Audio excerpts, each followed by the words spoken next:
Good day, folks, and welcome to review number 14. Today we're going to finish out our review of Wave 1 of the Transformers Prime Cyberverse Commanders line by taking a closer look at Megatron. Megatron comes packaged on a typical Cyberverse Commander sized card. The card features artwork of the Decepticons down the left-hand side. As is to be expected, the back of the card features the toy in robot and vehicle mode, along with a short bio paragraph. There's also the artwork that we've seen before of the Autobots and Decepticons in battle, with the logo Command Your World. Inside the packaging, again we'll find a secondary bubble holding a mini DVD. Megatron comes packaged with a special edition mini DVD of the Transformers Prime episode, Masters and Students. Yes, Masters and Students. Masters and Students. I wonder what Megatron would do with these.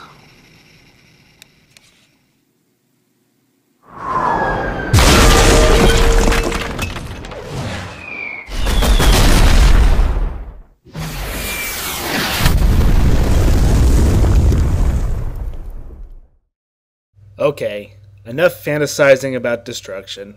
Let's get back and look at this toy, shall we? So here we have Megatron's robot mode. And again, this is a very impressive sculpt here. It is very show accurate and very poseable. There's shoulder swivel there with a shoulder hinge joint, ball jointed elbows, ball jointed hips, hinges at the knees. Just a very poseable figure and a very good representation of Megatron. Yeah, I think he's a good little robot. Megatron does suffer though by not having any sort of head swivel again. The sculpt is great. But if they had just put a pivot in there so he could turn his head from left to right, it would be so much better.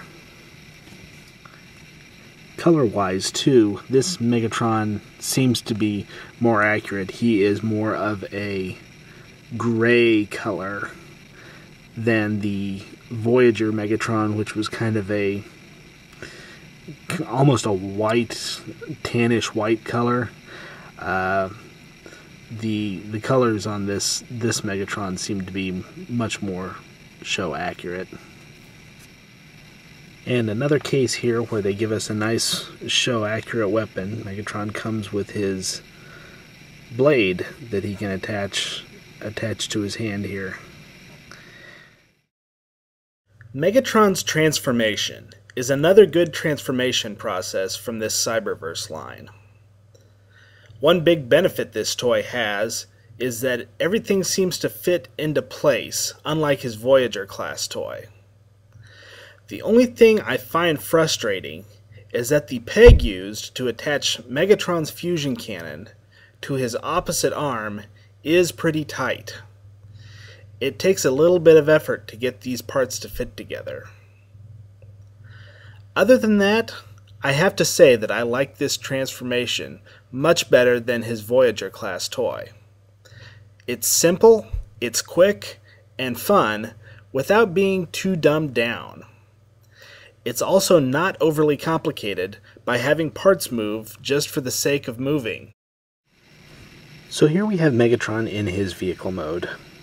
And like with the Voyager, it's kind of got the same problem. I'm just not a big fan of the Cybertronian vehicle modes, unless they're a little more defined.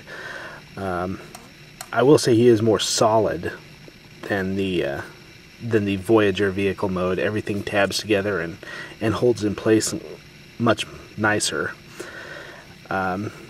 He does suffer again from the underside being a little bland, but at least it doesn't look like there's robot parts hanging off the bottom.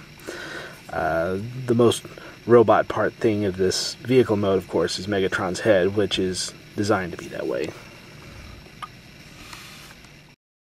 Megatron suffers in much the same way that Starscream did. His vehicle mode seems to have been sacrificed in order to preserve the accuracy of the robot mode. But this time, it doesn't upset me as much, since it is a Cybertronian jet, and at least it isn't just some random jumble of parts.